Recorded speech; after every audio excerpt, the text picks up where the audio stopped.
ನಾಡಿನ ಅಧಿದೇವತೆ ಚಾಮುಂಡಿಗೆ ಭಕ್ತಿ ನಮನಗಳನ್ನು ಅರ್ಪಿಸಿ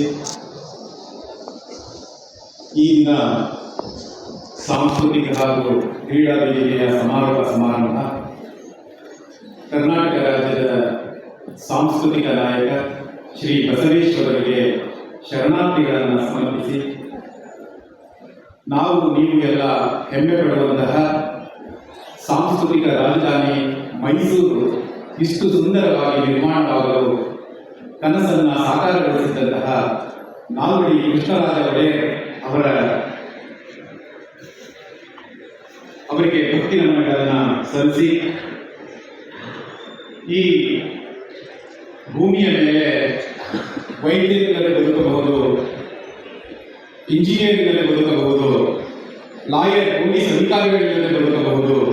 ಆದರೆ ಒಬ್ಬ ಮಹಾತ್ಮ ಇಲ್ಲ ಅಂದರೆ ನಾವು ನೀವೆಲ್ಲ ಬದುಕೋದಿಕ್ಕೆ ಆಗೋದಿಲ್ಲ. ಅವ್ರು ಯಾರು ಹೇಳ್ಬೋದಾ? ರೈತ. ನಮಗೆ ನಿಮಗೆ ದಿನದ 3 ಹೊತ್ತು ಅನ್ನ ನೀಡ್ತಾ ಇರುವಂತಹ ಎಲ್ಲ ರೈತರಿಗೆ ನಿಮ್ಮ ಜೋರು ಚಪ್ಪಾಳೆಯೊಂದಿಗೆ ಅಭಿನಂದನೆಗಳನ್ನು ಸಲ್ಲಿಸುತ್ತಾರೆ. ನಾವು ರಷ್ಯಾನೋ ಪ್ಯಾಲೆಸ್ತೀನೋ ಗಾಜಾದಲ್ಲೋ ಇದ್ದಿದ್ರೆ ಈ ಥರ ಶಾಂತ ರೀತಿಯಲ್ಲಿ ಕಾರ್ಯಕ್ರಮವನ್ನು ಆಯೋಜಿಸಕ್ಕೆ ಆಗ್ತಾ ಇರಲಿಲ್ಲ. ನಾವು ನೀವು ಎಲ್ಲ ರಾತ್ರಿ ನೆಮ್ಮದಿಯಾಗಿ ನಿದ್ರೆ ಮಾಡಬೇಕು ಅಂದರೆ ಅಲ್ಲೊಬ್ಬರು ನಿದ್ರೆಯನ್ನು ಕಳೆದುಕೊಂಡು ದೇಶ ಕಾಯ್ತಾ ಇರ್ತಾರೆ. ಅವ್ರು ಯಾರು? ಎಲ್ಲ ಸೈನಿಕ ಮಹೋದಯರಿಗೆ ನಿಮ್ಮ ಚಪ್ಪಾಳಿಯೊಂದಿಗೆ ಅಭಿನಂದನೆಗಳನ್ನು ಸಲ್ಲಿಸೋಣ.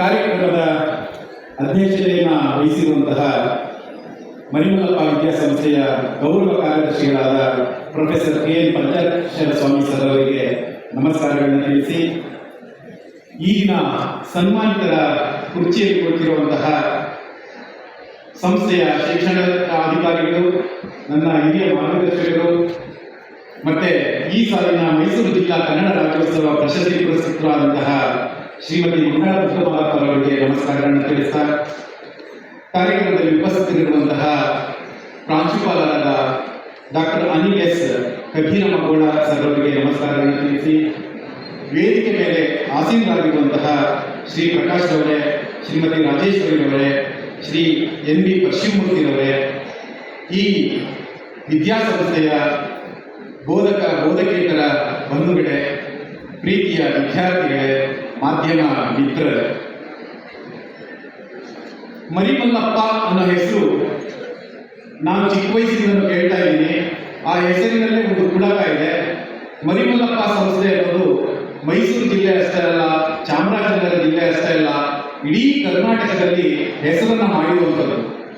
SSLC ಫಲಿತಾಂಶ, PUC ಫಲಿತಾಂಶ ಅಂದರೆ ಇಡೀ ಒಂದು ಪತ್ರಿಕೆಯ ಮುಖಪುಟದಲ್ಲಿ ಮರಿಮಲ್ಲಪ್ಪ ಸಂಸ್ಥೆಯ ಕಾಲೇಜಿನ ಸಿಂಹಪಾಲು ಅಂತ ನಾವು ವಿದ್ಯಾರ್ಥಿ ದಶೆಯಲ್ಲಿ ಓದ್ತಾ ಇದ್ದಾಗ ನ್ಯೂಸ್ ಪೇಪರನ್ನು ಮೈಯೆಲ್ಲ ತೂಕ ಆಗ್ತಾ ಇತ್ತು. ಆ ತರಹದ ವಿದ್ಯಾಸಂಸ್ಥೆಯನ್ನ ಅನೇಕ ಮಹನೀಯರು, ಮರಿಮಲ್ಲಪ್ಪ ಮರಿಮಲ್ಲಪ್ಪನವರು ಸ್ಥಾಪಿಸಿರುವಂತಹ ಸಂಸ್ಥೆಯನ್ನ ಶ್ರೀಯುತ ಶಿವಲಿಂಗಯ್ಯ ಸರ್ ಅವರು ಕಳೆದ 28 ವರ್ಷಗಳಿಂದ ಶ್ರೀ KN ಪಂಚಾಕ್ಷರ ಸ್ವಾಮಿ ಸರ್ ಅವರು ತುಂಬಾ ಅಭೂತಪೂರ್ವವಾಗಿ ಅದನ್ನು ಮುನ್ನಡೆಸ್ಕೊಂಡು ಬರ್ತಾ ಇದ್ದಾರೆ. ನೀವು ಮುಂದೊಂದು ದಿನ ಅಮೆರಿಕಾಗೋ ಇಂಗ್ಲೆಂಡ್ಗೋ ಹೋದ್ರೆ ನೀವು PUC ಎಲ್ಲಿ ಮಾಡಿದ್ದು ಅಂದ್ರೆ ಕನಿಷ್ಠ ನಿಮಗೆ 10-20 ಜನ ಆ ದೇಶದಲ್ಲಿ ಮರಿಮಲ್ಲಪ್ಪ ಸಂಸ್ಥೆಯಲ್ಲಿ ಓದಿದೆಯನ್ನೋರು ಸಿಗ್ತಾರೆ. ಅದಕ್ಕೆ ನೀವೆಲ್ಲ ಹೆಮ್ಮೆ ಪಡಬೇಕಾಗುತ್ತೆ. ಆ ತರಹದ ಒಂದು ಘನತೆಯನ್ನ ಈ ಸಂಸ್ಥೆ ಹೊಂದಿದೆ. ಈಗಿನ ಸಾಂಸ್ಕೃತಿಕ ಮತ್ತು ಕ್ರೀಡಾ ವಿಭಾಗದಲ್ಲಿ ಸಾಧನೆಯನ್ನು ಮಾಡಿರುವಂತಹ ಎಲ್ಲ ವಿದ್ಯಾರ್ಥಿ ಮಿತ್ರರಿಗೆ ನಾನು ಅಭಿನಂದನೆಗಳನ್ನ ಸಲ್ಲಿಸ್ತಾ ಇದ್ದೇನೆ. ವಿದ್ಯಾರ್ಥಿಗಳೇ, ಪ್ರತಿಯೊಂದು ಪ್ರಾಣಿ ಪಕ್ಷಿಯು ಒಂದೊಂದು ಕೌಶಲ್ಯಕ್ಕೆ, ಒಂದೊಂದು ಟ್ಯಾಲೆಂಟ್ಗೆ ಹೆಸರುವಾಸಿಯಾಗಿದೆ. ಮೀನು ಈಜುತ್ತದೆ, ಹೌದಲ್ಲ, ಪಕ್ಷಿ ಹಾರುತ್ತದೆ, ನವಿಲು ನೃತ್ಯ ಮಾಡುತ್ತದೆ, ಚಿರತೆ ಅತಿ ವೇಗದಲ್ಲಿ ಓಡುತ್ತದೆ, ಆನೆಗೆ ಶಕ್ತಿ ಇದೆ, ಹೌದಲ್ಲ, ಕೋತಿ ಚೇಷ್ಟೆ ಮಾಡುತ್ತೆ, ನರಿಗೆ ಕೆಟ್ಟ ಬುದ್ಧಿ ಇದೆ. ಮನುಷ್ಯ ಹಕ್ಕಿಯಂತೆ ಹಾರಬಲ್ಲ, ಮೀನಿನಂತೆ ಈಜಬಲ್ಲ. ಈ ಎಲ್ಲಾ ಪ್ರಾಣಿ ಪಕ್ಷಿಗಳಿಗಿರುವಂತಹ ಬುದ್ಧಿಯು ಒಂದೇ ಪ್ರಾಣಿಯಲ್ಲಿದೆ. ಆ ಪ್ರಾಣಿ ಯಾವುದು? ನಾವು ಮನುಷ್ಯರು. ನಾವು ಮೀನಿನಂತೆ ಈಗ್ತೇವೆ, ಹಕ್ಕಿಯಂತೆ ಹಾರ್ತೇವೆ, ಚಿರತೆಯಂತೆ ಓಡ್ತೇವೆ, ಜೊತೆಗೆ ನಮಗೆ ಕೋತಿಯಂಗೆ ಕಪಿಚೇಷ್ಟೆನೂ ಗೊತ್ತು, ನರಿಯಂತ ದುರ್ಬುದ್ಧಿಯೂ ಗೊತ್ತು. ಇಂತಹ ವಿಶೇಷ ಪ್ರಾಣಿ ಮನುಷ್ಯ ತಮಗೆಲ್ಲ ಗೊತ್ತಿರಲಿ, ಈ ಭೂಮಿ ಮೇಲಿನ ಅತ್ಯಂತ ಬುದ್ಧಿವಂತ ಪ್ರಾಣಿ. 10,000 ಕಂಪ್ಯೂಟರ್ ಇರುವಂತಹ ಶಕ್ತಿ ಒಬ್ಬ ಮನುಷ್ಯನ ಮಿದುಳಿಗೆ ಇದೆ ಅಂತ ಹೇಳಿದ್ರೆ ನಾವು ನೀವು ಎಲ್ಲ ಹೆಮ್ಮೆ ಪಡಬೇಕಾಗಿರುವಂಥದ್ದು. ಇಷ್ಟೆಲ್ಲ ಇರುವಂತಹ ಮನುಷ್ಯ, ಬುದ್ಧಿವಂತ ಮನುಷ್ಯ ಆತ್ಮಹತ್ಯೆಯನ್ನು ಮಾಡ್ಕೊತಾನೆ ಅಂದ್ರೆ ಆಶ್ಚರ್ಯ. ಪ್ರೀತಿಯ ವಿದ್ಯಾರ್ಥಿಗಳೇ, ತಾವೆಲ್ಲ ರಾಜಸ್ಥಾನದ ಕೋಟಾ ಅನ್ನೋದ್ರ ಬಗ್ಗೆ ಕೇಳಿರ್ತೀವಿ. ಆ ಒಂದು ನಗರ ಸ್ಪರ್ಧಾತ್ಮಕ ಪರೀಕ್ಷೆಗಳಿಗೆ ವಿದ್ಯಾರ್ಥಿಗಳನ್ನ ತಯಾರು ಮಾಡುವಂತಹ ನಗರ. ನೀಟ್ ಪರೀಕ್ಷೆಗಿರ್ಬೋದು, ಇನ್ನಿತರ ಪರೀಕ್ಷೆಗಳಿಗಿರ್ಬೋದು, ಅತಿ ಹೆಚ್ಚು ವಿದ್ಯಾರ್ಥಿಗಳು ದಾಖಲಾಗೋದು ರಾಜಸ್ಥಾನದ ಕೋಟಾದಲ್ಲಿ. ಆದರೆ 2023ನೇ ಸಾಲಿನಲ್ಲಿ 26 ವಿದ್ಯಾರ್ಥಿಗಳು ಆತ್ಮಹತ್ಯೆ ಮಾಡ್ತಾರೆ. ಇದು ಎಜುಕೇಶನ್ನ ಫಲಿತಾಂಶ ಅಲ್ಲ. ನಾವು ಎಜುಕೇಟೆಡ್ ಅಂತ ಕರ್ಸ್ಕೋತೀವಿ. ಎಜುಕೇಟೆಡ್ ಅಂದ್ರೆ ಓದೋದಿಕ್ಕೆ ಬರೆಯೋದಿಕ್ಕೆ ಬಂದ್ರೆ ಸಾಲೋದಿಲ್ಲ, ಮಾತಾಡೋದಕ್ಕೆ ಬಂದ್ರೆ ಸಾಲೋದಿಲ್ಲ. ಆರ್ಟ್ ಆಫ್ ಅರ್ನಿಂಗ್ ನಮಗೆ ಬೇಕಾಗಿಲ್ಲ, art of learning, art of living ಬೇಕಾಗಿದೆ. ಇವತ್ತು ಮನುಷ್ಯ ತಮಗೆಲ್ಲ ಗೊತ್ತಿರಬೇಕು, ಯಾವುದೇ ಪ್ರಾಣಿ ಪಕ್ಷಿಯು ಆರ್ಟ್ ಆಫ್ ಲಿವಿಂಗ್ ತರಬೇತಿಗೆ ಹೋಗೋದಿಲ್ಲ, ಆದರೆ ಮನುಷ್ಯ ಆರ್ಟ್ ಆಫ್ ಲಿವಿಂಗ್ಗೆ ತರಬೇತಿ ತಗೋತಾರೆ. ವೈದ್ಯರು ಆತ್ಮಹತ್ಯೆ ಮಾಡ್ಕೊತಾರೆ, ಇಂಜಿನಿಯರ್ ಆತ್ಮಹತ್ಯೆ ಮಾಡ್ಕೊತಾರೆ, ರೈತರ ಆತ್ಮಹತ್ಯೆ ಬೇರೆ ಕೇಸ್ ಬಿಡಿ. ಆರ್ಥಿಕವಾಗಿ ಚೆನ್ನಾಗಿರುವಂತಹ, ಸಾಮಾಜಿಕವಾಗಿ ಚೆನ್ನಾಗಿರುವಂತಹ, ಎಲ್ಲಾ ರೀತಿಯ ಗೌರವ ಇರುವಂತವರು ಸಹ ಆತ್ಮಹತ್ಯೆ ಮಾಡ್ಕೊಳ್ತಾ ಇದ್ದಾರೆ.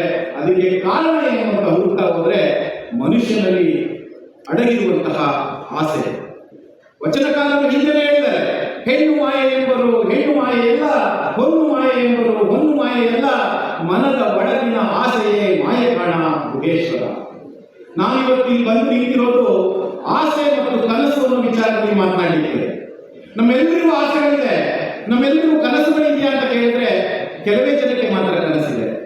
ಕನಸು ಅಂದ್ರೆ ಯಾವುದು? ಡಾಕ್ಟರ್ APJ ಅಬ್ದುಲ್ ಕಲಾಂ ಅವರು ಬಹಳ ಚೆನ್ನಾಗಿ ವಿಶ್ಲೇಷಣೆ ಮಾಡ್ತಾರೆ. ಕನಸು ಎಂದರೆ ರಾತ್ರಿ ನಿದ್ರೆಯಲ್ಲಿ ಕಾಣುವ ಕನಸು ಕನಸಲ್ಲ, ರಾತ್ರಿ ನಿದ್ರೆಯನ್ನ ತರಿಸದಂತಹ ಕನಸು ನಿಜವಾದ ಕನಸು ಅಂತ ಹೇಳ್ತಾರೆ. ಆ ಕನಸನ್ನು ಕಾಣುವವರ ಸಂಖ್ಯೆ ಕಡಿಮೆ ಆಗಿದೆ. ವಿದ್ಯಾರ್ಥಿ ಮಿತ್ರರೇ, ನಿಮ್ಮನ್ನೆಲ್ಲ ನೋಡಿದಾಗ ನಮಗೆ ಹೊಟ್ಟೆ ಕಿಚ್ಚು ಬರುತ್ತೆ. ನಾವು ಚಿಕ್ಕವರಿದ್ದಾಗ ನಮ್ಮ ಹತ್ರ ಮೊಬೈಲ್ ಫೋನ್ ಇರಲಿಲ್ಲ, ಕಾಲೇಜ್ ಹೋಗ್ಬೇಕಾದ್ರೆ ಫೋನ್ ಇರಲಿಲ್ಲ, ನಿಮ್ಮ ತರ ಬೈಕ್ ಇರಲಿಲ್ಲ, ಬೈಸಿಕಲ್ ಅಲ್ಲಿ ನಾವು ಕಾಲೇಜ್ ಹೋಗ್ತಾ ಇದ್ವು, ಬ್ಲಾಕ್ ಅಂಡ್ ವೈಟ್ ಟಿವಿ ನೋಡ್ಕೊಂಡು ಬೆಳೆದವು ನಾವು. ನಿಮ್ಮ ಫೆಸಿಲಿಟಿ ಎಲ್ಲ ನೋಡಿದಾಗ ಬಹಳ ಹೊಟ್ಟೆ ಕಿಚ್ಚು ಬರುತ್ತೆ. ಆದ್ರೆ ನೀವು ಅನುಭವಿಸ್ತಾ ಇರುವಂತಹ ಸ್ಟ್ರೆಸ್ ನ ನೋಡಿದಾಗ ಬಹಳ ನೋವಾಗುತ್ತೆ. ಯಾರೊಬ್ಬರ ಮುಖದಲ್ಲೂ ಸಹ ಮಂದಹಾಸ ಇಲ್ಲ, ಖುಷಿ ಇಲ್ಲ. ನಿಮ್ಮಪ್ಪ ಒಳ್ಳೆ ಎಲೆಕ್ಟ್ರಿಕ್ ಬೈಕ್ ಕೊಡ್ತಿರ್ತಾರೆ, ಪಾಕೆಟ್ ಮನಿ ಕೊಟ್ಟಿರ್ತಾರೆ, ಒಳ್ಳೆ ಐಫೋನ್ ಇಟ್ಕೊಂಡಿರ್ತೀರಿ, ಆದರೂ ಸಹ ನೀವು ಖುಷಿಯಾಗಿರುವುದಿಲ್ಲ. ಕಾರಣ ಏನಂದ್ರೆ ನಿಮ್ಮೆಲ್ಲರಿಗೂ ಆಸೆಗಳು ಹೆಚ್ಚು, ಕನಸುಗಳೇ ಇಲ್ಲ. ಎಲ್ರಿಗೂ ಇಲ್ಲ ಅಂತ ಹೇಳ್ತಾ ಇಲ್ಲ ನಾನು. ಈ ವೇದಿಕೆಯಲ್ಲಿ ಒಬ್ಬ ವ್ಯಕ್ತಿಯನ್ನ ನೆನಪಿಸ್ಕೊಳ್ಳೋದಕ್ಕೆ ಇಚ್ಛೆ ಪಡ್ತೀನಿ. ಆ ವ್ಯಕ್ತಿ ಹೆಸರು ಏನಂದ್ರೆ ಗುಕೇಶ್. ಗುಕೇಶನ ಹೆಸರನ್ನ ಕೇಳಿದ್ದೀರಾ? International chess player. ಗುಕೇಶ್ಗೆ 4ನೇ ಕ್ಲಾಸಲ್ಲಿ ಮಾಧ್ಯಮ ಮಿತ್ರರು ಒಂದು ಪ್ರಶ್ನೆಯನ್ನು ಕೇಳ್ತಾರೆ, ನಿನ್ನ ಬದುಕಿನ ಕನಸು ಏನು ಅಂತ ಕೇಳ್ತಾರೆ. ಗುಕೇಶ್ ಹೇಳ್ತಾನೆ, I want to become the world's youngest chess champion ಅಂತಾನೆ. ಹಾಗೆ ಹೇಳ್ಬೇಕಾದ್ರೆ ಅವನು ಅದಾದ ನಂತರ ಬಹುಶಃ ಒಂದು ದಿನವೂ ಸರಿಯಾಗಿ ನಿದ್ರೆ ಮಾಡಲಿಕ್ಕಿಲ್ಲ. 18ನೇ ವಯಸ್ಸಿಗೆ ಅದನ್ನ ಸಾಧಿಸಿ ತೋರಿಸ್ತಾನೆ. ನಮಗೆ ನಿಮಗೆ ಆ ಥರದ ಕನಸು ಬೇಕು. ನಮ್ಗೆ ಆ ಥರದ ಕನಸುಗಳೇ ಇಲ್ಲ. ನಮಗೆಲ್ಲ ಆಸೆಗಳಿದೆ. ಏನೆಲ್ಲ ಆಸೆಗಳಿದೆ? ಒಂದೊಳ್ಳೆ ಅಪಾಚಿ ಬೈಕ್ ತಗೊಂಡ್ಬಿಡ್ಬೇಕು, KTM ಬೈಕ್ ತಗೊಂಡ್ಬಿಡ್ಬೇಕು, ಐಫೋನ್ ತಗೊಂಡ್ಬಿಡ್ಬೇಕು, ಹೌದಲ್ಲ? ಈ ತರದ ಒಳ್ಳೆ ಬ್ರಾಂಡೆಡ್ ವಾಚ್ ತಗೊಂಡ್ಬಿಡ್ಬೇಕು, 20,000 ರೂಪಾಯಿ ವಾಚ್ ತಗೊಂಡ್ಬಿಡ್ಬೇಕು. ಯಾವ್ದು ನೀವು ಸ್ಲಿಪ್ಪರ್ ಆಗ್ತಿರಲ್ಲಪ್ಪ, 7,000 8,000 ಸ್ಲಿಪ್ಪರ್ ಎಲ್ಲ ಆಗ್ತಿರಲ್ಲ, ಆ ಥರದ್ದೆಲ್ಲ ತಗೋಬೇಕು. ಇವೆಲ್ಲ ಕನಸುಗಳಲ್ಲ, ಇವೆಲ್ಲ ಆಸೆಗಳು ಅಷ್ಟೇ. ನಾನು ಹೇಳ್ತೀನಿ, ಐಫೋನ್ ತಗೊಳ್ಳೋದು, ಆಪಲ್ ಫೋನ್ ತಗೊಳ್ಳೋದು ನಿಮ್ಮ ಕನಸಾಗಿರಬಾರ್ದು, ಅದೊಂದು ಆಸೆ. ನಿಮ್ಮ ಕನಸು ಹೇಗಿರ್ಬೇಕು ಅಂದ್ರೆ ಆಪಲ್ ಕಂಪನಿಗೆ CEO ಆಗಬೇಕು ಅನ್ನೋದು ನಿಮ್ಮ ಕನಸಾಗಿರ್ಬೇಕು. ಯಾಕೆ ನಾನು ಹೇಳ್ತಾ ಇದ್ದೀನಿ ಅಂದ್ರೆ, ಇವತ್ತಿನ ದಿನ ಸುಂದರ್ ಪಿಚ್ಚೆ ತಮಿಳುನಾಡಿನ ಮಧ್ಯಮ ವರ್ಗದ ವಿದ್ಯಾರ್ಥಿ, ನಿಮ್ಮ ತರನೇ ಕಾಲೇಜಿನಲ್ಲಿ ಓದಂತಹ ವಿದ್ಯಾರ್ಥಿ ಸುಂದರ್ ಪಿಚ್ಚೆ ಗೂಗಲ್ನ CEO ಆಗಿದ್ದಾರೆ. ಇವತ್ತು ಅವರ ವಾರ್ಷಿಕ ಆದಾಯ 18,500 ಕೋಟಿ ವಾರ್ಷಿಕ ಆದಾಯ. ಸುಂದರ್ ಪಿಚ್ಚೆ ನಾನು ಆಪಲ್ ಫೋನ್ ತಗೋಬೇಕು, ಗೂಗಲ್ ಪಿಕ್ಸೆಲ್ ತಗೋಬೇಕು ಅಂತ ಆಸೆ ಪಟ್ಟವರಲ್ಲ, ಒಂದು ಕಂಪನಿಯ CEO ಆಗಬೇಕು ಅಂತ ಕನಸು ಪಟ್ಟವನು. ಇವತ್ತು ಮನ್ಸು ಮಾಡಿದ್ರೆ ಆಪಲ್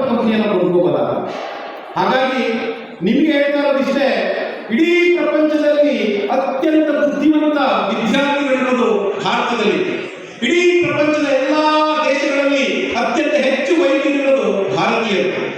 ಪ್ರಪಂಚದ ಪ್ರತಿಷ್ಠಿತ ಕಂಪನಿಗಳ ಸಿಇಒಗಳು ನಮ್ಮ ದೇಶದವರು. ನಮ್ಗೆ ಗೊತ್ತಿರಲಿ, ಎಲ್ಲ ಸಿಇಒಗಳು ಪ್ರಪಂಚದ ಪ್ರತಿಷ್ಠಿತ 10 ಕಂಪನಿಯಲ್ಲಿ 7 ಕಂಪನಿಯ ಸಿಇಒಗಳು ನಮ್ಮ ದೇಶದವರು. ಅವರೆಲ್ಲ ನಿಮ್ಮ ತರನೇ ವಿದ್ಯಾರ್ಥಿಗಳಾಗಿ ದೊಡ್ಡ ಕನಸನ್ನ ಕಟ್ಕೊಂಡು ಹೋಗಿರುವಂತವರು. ನಾನು ಹೇಳ್ತಾ ಇದ್ದೀನಿ, ನೀವು ಕೂತಿದ್ದೀರಿ ನೆಮ್ಮದಿಯಾಗಿ ಅಂದ್ರೆ ನಿಮ್ಮ ತಾಯಿ ತಂದೆ ನೆಮ್ಮದಿಯಾಗಿರುವುದಿಲ್ಲ. ನಿಮ್ಮ ಸುಖಕ್ಕೋಸ್ಕರ ಅವರು ಕಷ್ಟಪಡ್ತಾ ಇರ್ತಾರೆ. ನೀವು ತಾಯಿ ತಂದೆಯವರನ್ನ ಪೀಡಿಸಬೇಡಿ. ಬೈಕ್ ಕೊಡಿಸಿ, ಫೋನ್ ಕೊಡಿಸಿ, 1 ಲಕ್ಷ ಫೋನ್ ಕೊಡಿಸಿ, ಈ ತರದೇ ಚಪ್ಪಲಿ ಕೊಡಿಸಿ ಅಂತ. ಅದು ನಿಜವಾದ ಸಾಧನೆ ಇಲ್ಲ. ನಿಮ್ಮ ಅಪ್ಪ ಅಮ್ಮ ಕೊಡಿಸಿರೋ ಬೈಕಲ್ಲಿ ತಿರುಗಾಡೋದು, ನಿಮ್ಮ ಅಪ್ಪ ಕೊಡಿಸಿರೋ ಆಪಲ್ ವಾಚನ್ನು ಕಟ್ಕೊಂಡು ತಿರುಗಾಡೋದು ಸಾಧನೆ ಇಲ್ಲ. ನೀವು ಸಂಪಾದನೆ ಮಾಡಿ ನಿಮ್ಮ ಮೊದಲನೇ ಸಂಬಳದಲ್ಲಿ ನಿಮ್ಮ ಅಮ್ಮನಿಗೆ ಆಪಲ್ ಫೋನ್ ಕೊಡಿಸ್ತೀರಲ್ಲ, ಅದು ನಿಜವಾದ ಸಾಧನೆ. ನಿಮ್ಮ ಅಪ್ಪನಿಗೆ ಬೈಕ್ ಕೊಡಿಸ್ತೀರಲ್ಲ, ಅದು ನಿಜವಾದ ಸಾಧನೆ. ಆಸೆ ಅಂದ್ರೆ ಚಿಲ್ಲರೆ, ಕನಸು ಅಂದ್ರೆ ನಾನು. ಆಸೆಗಳನ್ನು ಪೋಸ್ಟ್ಪೋನ್ ಮಾಡ್ಕೊಳ್ಳಿ. ಇವತ್ತೇನಾಗಿದೆ, ಕಾಂಪಿಟೇಷನ್ ಯುಗ.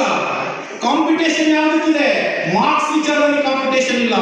ಅವನು ಒಳ್ಳೆ ಬಟ್ಟೆ ಹಾಕ್ತಾನೆ, ಅವನು ಒಳ್ಳೆ ಮಾರ್ಕ್ಸ್ ಬರ್ತಾನೆ, ಅಪ್ಪನಿಗೆ ಪೀಡಿಸೋದು. ನನ್ನ ಮಗನು PUC ಓದ್ತಾ ಇದ್ದಾನೆ, ಅವ್ನು ಹೇಳ್ತಾನೆ, ಅಪ್ಪ ನನ್ನ ಫ್ರೆಂಡ್ಸ್ 15,000 ರೂಪಾಯಿ ಶೂ ಹಾಕೊಂಡ್ ಬರ್ತಾರೆ.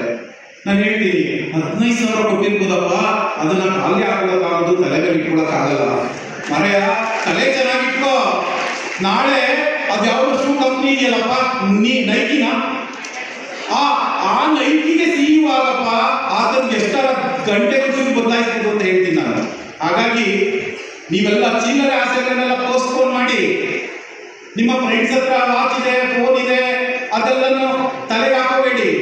ನಿಮ್ಮ ಫೋಕಸ್ ಎಲ್ಲ ಯಾವ ಕಡೆಗೆ ಇರಬೇಕು? ಎಜುಕೇಶನ್ ಕಡೆಗೆ ಇರಬೇಕು. ಕಾಂಪಿಟೇಷನ್ ಅದರಲ್ಲಿ ಮಾಡಬೇಡಿ, ಮಾರ್ಕ್ಸ್ ಅಲ್ಲಿ ಮಾಡಿ. ಅತಿ ಹೆಚ್ಚು ಟಿವಿಯನ್ನು ನೋಡಬೇಡಿ ಅಪ್ಪ. ನೀವು ಟಿವಿ ನೋಡಿದ್ರೆ, ತಲೆ ಮುಗಿಸ್ಕೊಂಡು ಪುಸ್ತಕ ಓದಿದ್ರೆ, ನಾಳೆ ದಿನ ಟಿವಿನಲ್ಲಿ ನಿಮ್ಮನ್ನ ಅಚೀವರ್ಸ್ಗಳಲ್ಲಿ ಕೂರಿಸಿ ಸನ್ಮಾನ ಮಾಡ್ತಾರೆ. ನಿಮ್ಮನ್ನ ಜನ ಎಲ್ಲ ಟಿವಿನಲ್ಲಿ ನೋಡಬೇಕು. ಆ ಥರದ ಸಾಧನೆಯನ್ನು ನೀವು ಮಾಡಬೇಕು. ಅದಕ್ಕೆ ಎಲ್ಲ ಶಕ್ತಿ ನಿಮಗೆ. ನಿಮ್ಗೆ ಯಾವುದೇ ಕೊರತೆ ಇಲ್ಲ. ನಿಮ್ಮ ಅಪ್ಪ ಅಮ್ಮ ಕೇಳಿದ್ದೆಲ್ಲ ಕೊಡಿಸ್ತಾರೆ ನಿಮಗೆ, ಯಾವುದರ ಕೊರತೆ ಇಲ್ಲ. ಇಷ್ಟೆಲ್ಲದರ ಜೊತೆಗೆ ನಿಮ್ಮ ಹೆಲ್ತನ್ನ ಕಾಪಾಡಿಕೊಳ್ಳಿ, ಆರೋಗ್ಯ ಕಾಪಾಡಿಕೊಳ್ಳಿ. ದಿನಕ್ಕೆ ಒಬ್ಬ ಮನುಷ್ಯ, ಸಾಧಾರಣ ಮನುಷ್ಯ 70 ಸರಿ ನಗಬೇಕಾಗಿದೆ. ಇಲ್ಲ ಅಂದ್ರೆ ಅವರ ಆರೋಗ್ಯದ ಕೊರತೆ ಇದೆ ಅಂತ ಅರ್ಥ. ಇವತ್ತು ದಿನ ಜನಕ್ಕೆ ನಗೋದಕ್ಕೂ ವಿದ್ವಾನ, ನಾವು ಎಜುಕೇಟೆಡ್ ಹೇಗೆ ನಗೋದು ಅಂತ ಹೇಳ್ತಾರೆ. ಅದಕ್ಕೆ ಇವತ್ತು ವೇದಿಕೆಯಲ್ಲಿ ನಡೆಯುವಂತಹ ಹಾಸ್ಯ ಭಾಷಣಗಳು ಪಾಪುಲರ್ ಆಗ್ತಾ ಇದೆ. ತಾವೆಲ್ಲ ಗಮನಿಸಿರ್ಬೋದು. ಎಲ್ಲ ಬಂದು ವಾರಾಂತ್ಯದಲ್ಲಿ 1 ದಿನ ಬಂದು ನಗ್ಬಿಡೋದು. ದಿನಕ್ಕೆ 70 ಸರಿ ನಗಬೇಕು. ಒಂದು ಸಣ್ಣ ಇನ್ಸಿಡೆಂಟ್ ಹೇಳ್ಬಿಟ್ಟಿದ್ದೀನಿ, ನನ್ನ ಲೈಫಲ್ಲಿ ಆಗಿದೆ. ನಗು ಅನ್ನೋದು ಎಷ್ಟು ಮಹತ್ವ ಅಂತ ಹೇಳಿ. ನನಗೀಗ ವಯಸ್ಸು 51. No BP, no sugar, no thyroid. ಇವತ್ತಿನ ದಿನ 40ನೇ ವಯಸ್ಸಿಗೆ ದಿನಕ್ಕೆ 10-12 ಟ್ಯಾಬ್ಲೆಟ್ ಕೊಡುವಂತ ರೋಗಗಳನ್ನ ತಗೊಂಡಿದ್ದಾರೆ ಜನ. ಏನಕ್ಕೆ ಅಂದ್ರೆ ಡ್ಯೂ ಟು ಸ್ಟ್ರೆಸ್. 50 ವರ್ಷಗಳ ಹಿಂದೆ ಒಬ್ಬ ಮನುಷ್ಯನಿಗೆ ಒಂದು ದಿನಕ್ಕೆ ಬರ್ತಾ ಇದ್ದಂತಹ ಥಾಟ್ಸ್ ಓನ್ಲಿ 1000. ನಾವು we are getting 68,000 thoughts. 68,000 thoughts ಬರುತ್ತೆ. ಇದನ್ನೆಲ್ಲ ಹ್ಯಾಂಗ್ ಮ್ಯಾನೇಜ್ ಮಾಡೋದು, ಅದೇ ಒಂದು ದೊಡ್ಡ ಸಮಸ್ಯೆ ಆಗಿದೆ. ಹಾಗಾಗಿ ನಾನು ಒಂದು 5-6 ವರ್ಷದ ಹಿಂದೆ, ಬಿಫೋರ್ ಕೋವಿಡ್, ಒಂದು ಮೂವಿ ನೋಡಿದ್ದೆ, ತಿಥಿ ಅಂತ. ಸರಸ್ವತಿ ಥಿಯೇಟರಲ್ಲಿ ಆ ಮೂವಿ ನೋಡ್ಕೊಂಡು ಮನೆಗೆ ಹೋಗಿ ಬಹಳ ಖುಷಿಯಾಗಿದೆ. ನಮ್ಮ ಮನೆಯವರು ಸಾಮಾನ್ಯ ಗಂಡಸರು ಖುಷಿಯಾಗಿದ್ರೆ ಹೆಂಗಸರಿಗೆ ಮನೆಯಲ್ಲಿ ಖುಷಿ ಆಗಲ್ಲ. ಖುಷಿಯಾಗಿದ್ರೆ ಬಿಡೋದಾಗುತ್ತೆ. ಏನು ಇಷ್ಟು ಖುಷಿ ಇದ್ದೀರಲ್ಲ ಅಂತ ನಾನು ತಿಥಿ ಸಿನಿಮಾ ನೋಡ್ಕೊಂಡು ಬಂದೆ. ನಮ್ಮ ಮನೆಯವರು ಹೇಳ್ತಾರೆ, ನಾನು ತಿಥಿ ಸಿನಿಮಾ ನೋಡಬೇಕು. ಸರಿ, ನೆಕ್ಸ್ಟ್ ವೀಕ್ ಹೋಗೋಣ. ಸರಸ್ವತಿ ಅಂತ ಥಿಯೇಟರ್, ಮಾಸ್ ಪೀಪಲ್ ಬರುವಂತ ಥಿಯೇಟರ್. ನೆಕ್ಸ್ಟ್ ವೀಕ್ ಹೋಗೋಣ, ಬುಕ್ ಮಾಡ್ತೀನಿ ಅಂದ್ರೆ ಅವ್ರು ಹೇಳ್ತಾರೆ, no I don't come to Saraswati. ನಾನು ಅದನ್ನ ಐನಾಕ್ಸ್ ನೋಡ್ತೀನಿ, ಮಾಲ್ ಆಫ್ ಮೈಸೂರಲ್ಲಿ. ಓಕೆ, ಮಾಲ್ ಆಫ್ ಮೈಸೂರಲ್ಲಿ ಒಂದು ಟಿಕೆಟ್ಗೆ ಅವತ್ತು 150 ಇರಬೇಕು. ಆಯ್ತಾ, ಒಂದು ಬಕೆಟ್ ಪಾಪ್ಕಾರ್ನ್ ತಗೊಂಡ್ರೆ ಮನೆ ಹಾಳಾಗುತ್ತೆ. ಹೌದಾ? ಹೋದ್ ನಾವು ಲೇಟಾಗಿ ಹೋಗಿದ್ದೀವಿ. ಇಡೀ ಥಿಯೇಟರ್ ಈ ಜನ ಕೂತಿದ್ದಾರೆ. ನಾವೇ ಲೇಟು, 4ನೇ ರೋಗಲ್ಲಿ ನಾವು ಟಿಕೆಟ್ ಸೀಟ್ ಇದೆ ನಮ್ಮದು. ಹೋದ್ರೆ ಇಷ್ಟೇ ಸೈಲೆನ್ಸ್. ನಮ್ಮ ಮನೆಯವ್ರು ಹೇಳ್ತಾರೆ, ತಿಥಿ ಸಿನಿಮಾ ಬಂದಿದೀವ ಅಥವಾ ಯಾವ್ದಾದ್ರು ತಿಥಿ ನಡೀತಾ ಇದೆ? ಯಾಕೆ ಅಷ್ಟೊಂದು ಸೈಲೆನ್ಸು? ಸಿನಿಮಾ ಶುರುವಾಯಿತು, ಜೋಕ್ಸ್ ಬರೋಕ್ಕೆ ಶುರುವಾಯಿತು. ನಾನು ನಗ್ತಾ ಇದ್ದೀನಿ, ಚಪ್ಪಾಳೆ ಹೊಡಿತಾ ಇದ್ದೀನಿ, ಯಾರು ನಗ್ತಾ ಇಲ್ಲ. ಪ್ಲಾಸ್ಟಿಕ್ ಎಲ್ಲರೂ ನನ್ನ ಹತ್ತಿರ ಸರಿ ನನ್ನ ಕಡೆ ಹಿಂಗೆ ತಿರುಗಿ ನೋಡ್ತಾರೆ. ನಮ್ಮ ಮನೆಯವರು ನಗ್ಬೇಡಿ, ನೋಡ್ತಾ ಇದ್ದಾರೆ, ಎಲ್ಲ ನೋಡ್ತಾ ಇದ್ದಾರೆ. ನಾನು ಹೇಳಿದೆ, ಸಿನಿಮಾ ಆಗಲಿ, ನಾಟಕ ಆಗಲಿ, ಥಿಯೇಟರಲ್ಲಿ ನೋಡಬೇಕು, ಕ್ಲಾಪ್ಸ್ ಜೊತೆ ನೋಡಬೇಕು, ವಿಷನ್ ಜೊತೆ ನೋಡಬೇಕು, ಅವಾಗ ಫೀಲ್ ಆಗಬೇಕು. ನೀವು ಏನೂ ನೋಡದೆ ಮನೆಯಲ್ಲಿ OTT-ನಲ್ಲಿ ದೊಡ್ಡ ಸ್ಕ್ರೀನಲ್ಲಿ ಹೋಮ್ ಥಿಯೇಟರ್ ನೋಡಿದ್ರೆ ಭೂಪ್ ಏರ್ತಾರೆ. ಈ ತರ ಬಂದು ಮಾವಲ್ಲಿ ನೋಡಬೇಕು. ಸಿನಿಮಾ ನಡೀತಾ ಇದೆ, ನಾನು ನಗ್ತಾ ಇದ್ದೀನಿ, ಎಷ್ಟು ತಾನೇ ತಿರುಗಿ ನೋಡ್ತಾರೆ ಜನ, ಸೈಲೆಂಟ್ ಆದ್ರು. ಆದ್ರೆ ಒಬ್ಬ ತಾತ ಮಾತ್ರ ನಾನು ಯಾವಾಗ ನಕ್ಕಿದ್ರು ಸರಿ ಹಿಂಗೆ ನೋಡೋದು, ನಗ್ಬೇಡ. ಇಡೀ ಸಿನಿಮಾ ಹಂಗೆ ನೋಡಿದ್ರು ನಾನು ನಗ್ತಾನೆ ಇದೆ. ಈಚೆ ಬಂದ ಮೇಲೆ ನಾನು ಅಲ್ಲೋ ಹೇಳಿದ್ರು, ನಾನು ನಿಮ್ಮ ಜೊತೆ ನಾನು ಸಿನಿಮಾ ನೋಡೋಕ್ಕೆ ಥಿಯೇಟರ್ಗೆ ಬರಲ್ಲ, ನಿಮಗೆ ಮ್ಯಾನರ್ಸ್ ಇಲ್ಲ. ನಾನು ಹೇಳ್ತೀನಿ, ನಿನಗೆ ಸಿನಿಮಾ ನೋಡೋದೇ ಬರಲ್ಲ. It is an art. Cinema ನೋಡೋದು ಮಾಡೋದು ಒಂದು ಕಲೆ ಅಲ್ಲ, ನೋಡೋದು ಒಂದು ಕಲೆ. ನಿನಗೆ ಗೊತ್ತಿಲ್ಲ ಅಲ್ಲ. ಓಕೆ,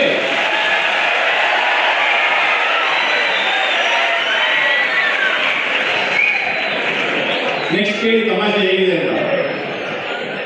ಸಂಜೆ ಸಿದ್ಧಾರ್ಥ ಲೇಔಟ್ ಪಾರ್ಕಲ್ಲಿ ವಾಕ್ ಮಾಡ್ತಾ ಇದ್ವು ನಾನು ನನ್ನ ಬೈಕು. ಸ್ವಲ್ಪ ದೂರ ಹೋದ್ಮೇಲೆ ಸೀನಿಯರ್ ಸಿಟಿಸನ್ ಗ್ರೂಪ್ ಕಾಣ್ತು, ಎಲ್ಲ ನಗ್ತಾ ಇತ್ತು.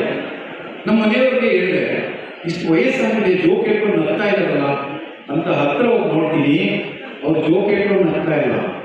It's a laughing club. ಹುಚ್ಚುಚ್ಚಾಗಿ ನಗ್ತಾ ಇದ್ದಾರೆ, ಕಾರಣ ಇಲ್ಲ ನಗ್ತಾ ಇದ್ದಾರೆ. ನಾನು ಹತ್ರ ಹೋದ್ಮೇಲೆ ಒಂದು ಫೆಮಿಲಿಯರ್ ಫೇಸನ್ನು ಗಮನಿಸಿದೆ. ಅದು ಯಾರು ಅಂದರೆ ಟಿಕೆಟ್ ಥಿಯೇಟರಲ್ಲಿ ತಿರುಗಿ ನೋಡ್ತಾ ಇದ್ದಲ್ಲ ಕಾಲ. ನಾನು ಹೇಳಿದೆ ನಮ್ಮ ವೈದ್ಯಕ್ಕೆ, ನೋಡಪ್ಪ ನಿಮ್ಮ ಕೂಬೆ ತಾತ ಇಲ್ಲಿದ್ದಾರೆ. ನಾನು ಇದೇ ಪದ ಬಳಸಿದೆ, ತಪ್ಪು ತಿಳ್ಕೊಬೇಡಿ. ಈ ಮುಂದೆ ಮಗ ನಗೋ ಕಡೆ ನಟ್ಟಿದ್ರೆ ಇಲ್ಲಿ ಬಂದು ನಗೋಬೇಕಿಲ್ಲ.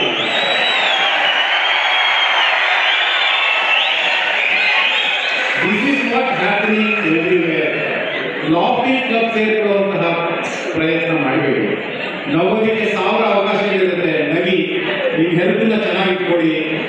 ನಿಮ್ಮೆಲ್ಲರಿಗೂ ಹೇಳೋದು ಕಿವಿ ಮಾತು, ಇಡೀ ಭಾರತ, ಇಡೀ ವಿಶ್ವದಲ್ಲಿ ಭಾರತ ಗುರುತಿಸ್ಕೊತಾ ಇರೋದು ಅತ್ಯಂತ ಹೆಚ್ಚು ಯುವಕರನ್ನು ಹೊಂದಿದೆ ಅಂತ.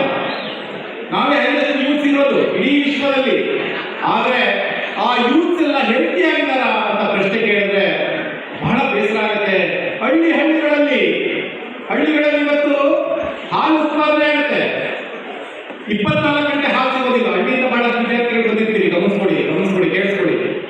ಹಾಲು ಹಳ್ಳಿಯಲ್ಲಿ ಉತ್ಪಾದನೆ ಆಗುತ್ತೆ, 24 ಗಂಟೆ ಹಾಲು ಸಿಗೋದಿಲ್ಲ.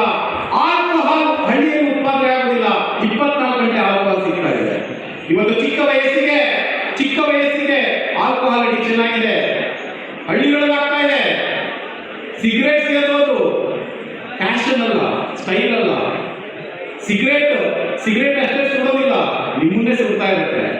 ಇವತ್ತು ಸಿಟಿಗಳಲ್ಲಿ ದೊಡ್ಡ ಮಾಫಿಯಾ, ಡ್ರಗ್ ಮಾಫಿಯಾ. ನಿನ್ನೆ ತಾನೇ ನೋಡಿದ್ದೀರಿ, ಒಬ್ಬ ಸ್ಟೂಡೆಂಟ್ ಮರ್ಡರ್ ಮಾಡಿದ್ದಾನೆ, ಡ್ರಗ್ ಅಡಿಕ್ಟ್. ಹಾಗಾಗಿ ನಿಮ್ಮನ್ನ ಭಾರತದ ಒಬ್ಬ ಪ್ರಜೆಯಾಗಿ ಕೈ ಮುಗಿದು ಕೇಳ್ಕೊತೀನಿ, ಡ್ರಗ್ ಅಡಿಕ್ಟ್ ಆಗಬೇಡಿ, ಆಲ್ಕೋಹಾಲ್ ಅಡಿಕ್ಟ್ ಆಗಬೇಡಿ, ಟೊಬ್ಯಾಕೋ ಅಡಿಕ್ಟ್ ಆಗಬೇಡಿ. ಯಾಕೆಂದ್ರೆ ನಮ್ಮ ದೇಶ ಉಳಿಬೇಕು ಅಂದ್ರೆ ಯುವಕರಿಂದ ಉಳಿಲಿಕ್ಕೆ ಸಾಧ್ಯ. ಆ ಯುವಕರು ಆರೋಗ್ಯವಂತರಾಗಿದ್ರೆ ಸಾಧ್ಯ. ನಿಮ್ಗೆ ಏನು ಇಡೀ ವಿಶ್ವ ಭಾರತದಲ್ಲಿ ಯುವಕರ ಸಂಖ್ಯೆ ಜಾಸ್ತಿ ಇದೆ ಅಂತ ಹೊಗಳ್ತಾ ಇದೆ, ಮುಂದೊಂದು ದಿನ ಅದೇ ವಿಶ್ವ ನಮ್ಮನ್ನ ತೆಗೆಳುತ್ತೆ. ಭಾರತದಲ್ಲಿರುವಂತಹ ಯುವಕರೆಲ್ಲ ಅನಾರೋಗ್ಯಕರ ಯುವಕರು ಅಂತ ಹೇಳಿ. ಮತ್ತೆ ನೀವೆಲ್ಲ ಸಾಧನೆ ಮಾಡ್ತೀರಿ, ನಿಮ್ ದೇಶಕ್ಕೋಸ್ಕರ ಏನಾದ್ರು ಮಾಡಬೇಕು ಅಂತ ಹೇಳಿ ಅದನ್ನ ಬಯಸಿ ನಿಮ್ಮ ಊರಿಗೆ ಏನಾದ್ರು ಸರ್ವಿಸ್ ಕೊಡಿ. ಯಾಕೆಂದ್ರೆ ಸರ್ ಕ್ಯಾಟಗರಿ ಭಾಗದಿಂದ, ಪಠ್ಯಪುಸ್ತಕದ ಭಾಗದಿಂದ ಬಂದು ಇವತ್ತು ಇಷ್ಟೆಲ್ಲ ಸೇವೆಯನ್ನು ಕೊಡ್ತಾ ಇದ್ದಾರೆ. ಎಜುಕೇಶನ್ ಫೀಲ್ಡ್ಗೆ ಪಂಚಾಕ್ಷರಿ ಸ್ವಾಮಿ ಸರ್ ಇಷ್ಟೆಲ್ಲ ಕೊಡುಗೆ ಕೊಡ್ತಾ ಇದ್ದಾರೆ. ನೀವು ಅಷ್ಟೇ ಯೋಚನೆ ಮಾಡಿ, ಮುಂದೆ ನಮ್ಮ ದೇಶಕ್ಕೋಸ್ಕರ, ನೀವು ಓದಿದ ಶಾಲೆಗೋಸ್ಕರ. ನಾನು ಕೆಲಸ ಮಾಡ್ತಾ ಇರೋದು ಸುತ್ತೂರು JSS ಸಂಸ್ಥೆಯಲ್ಲಿ. ಬಹಳ ಹೆಮ್ಮೆ ಆಗುತ್ತೆ. ಅಲ್ಲಿ ಟೀಚರ್ಸ್ ಅಲ್ಲ, ಹಾಸ್ಟೆಲಲ್ಲಿ ಮಕ್ಕಳನ್ನು ನೋಡ್ಕೊಳ್ಳುವಂತಹ ಕೇರ್ ಟೇಕರ್, ಪೇರೆಂಟ್ಸ್ ಜವಾಬ್ದಾರಿ ನೋಡ್ಕೊಳ್ಳೋ ಕೇರ್ ಟೇಕರ್. ಕಳೆದ ವರ್ಷ ಒಬ್ಬರು ಸಾಗರ್ ಅಂತ ಕೇರ್ ಟೇಕರ್ ಮದುವೆ ಆಗ್ತಾರೆ. ನಮ್ಮಲ್ಲಿ ಇರುವಂತವರೆಲ್ಲ ಬಡ ಮಕ್ಕಳೇ ಜಾಸ್ತಿ, ಬಡ ಕುಟುಂಬದಿಂದ ಬಂದಿರೋರು. ಆ ಸಾಗರ್ ಅನ್ನುವಂತ ಕೇರ್ ಟೇಕರ್ ಅವರಿಗೆ ಫೀಸ್ ಎಲ್ಲ ಕಟ್ಟಿ ಕಷ್ಟಪಟ್ಟು ಅವ್ರಿಗೆ ಹೆಲ್ಪ್ ಮಾಡಿರ್ತಾರೆ. ಅವರೇ ಕಡಿಮೆ ಸಮಯ ಕಷ್ಟಪಟ್ಟು ಹೆಲ್ಪ್ ಮಾಡಿರ್ತಾರೆ. ಹೋದ ವರ್ಷ ಅವ್ರು ಮದುವೆ ಆದಾಗ ಎಲ್ಲ ಹಳೆಯ ವಿದ್ಯಾರ್ಥಿಗಳು 3 ಲಕ್ಷ ರೂಪಾಯಿ ಕೊಟ್ಟು ಒಂದು ಬೈಕನ್ನ ಕೊಡಿಸ್ತಾರೆ ಅವರಿಗೆ. ಅದು ಗುರು ಕಾಣಿಕೆ ಅಂದ್ರೆ ಅದು. ನೀವು ಅಷ್ಟೇ ಹತ್ತಿದ ಏಣಿಯನ್ನು ಮರೆಯಬೇಡಿ, ಓದಿದ ಶಾಲೆ ಕಾಲೇಜಿನ ಮರೆಯಬೇಡಿ. ಏನಾದರೂ ನಿಮ್ಮ ಸ್ಕೂಲಿಗೆ, ನಿಮ್ಮ ಕಾಲೇಜಿಗೆ ಕಾಂಟ್ರಿಬ್ಯೂಟ್ ಮಾಡಿ, ಭಾರತದ ಸತ್ಪ್ರಜೆಗಳಾಗಿ ಮೈಸೂರಿನ ಕೀರ್ತಿಯನ್ನ ವಿಶ್ವದಲ್ಲೇ ಹರಡಿ ಅಂತ ಹೇಳಿ ಕೇಳ್ಕೊಂಡ, ನಾನು ಸಾಮಾನ್ಯ ಯಾವುದೇ ಕಾರ್ಯಕ್ರಮಕ್ಕೆ ಹೋದ್ರು 1 ಗಂಟೆ ಸ್ಪೀಚ್ ಮಾಡುವಂಥದ್ದು. ಆದರೆ ಇವತ್ತಿನ ದಿನ ಅತಿಥಿಗಳೆಲ್ಲ ಇನ್ನೂ ಮಾತಾಡೋದಿರೋದ್ರಿಂದ, ಮಧ್ಯಾಹ್ನ ನಿಮ್ಮ ಕಲ್ಚರಲ್ ಪ್ರೋಗ್ರಾಮ್ ಎಲ್ಲ ಇರೋದ್ರಿಂದ ನಾನು ನನ್ನ ಭಾಷಣವನ್ನು ಇಲ್ಲಿ ಮೊಟಕುಗೊಳಿಸ್ತೇನೆ. ನಿಮ್ಮೆಲ್ಲರಿಗೂ ಒಳ್ಳೆಯದಾಗಲಿ. I wish you thank you.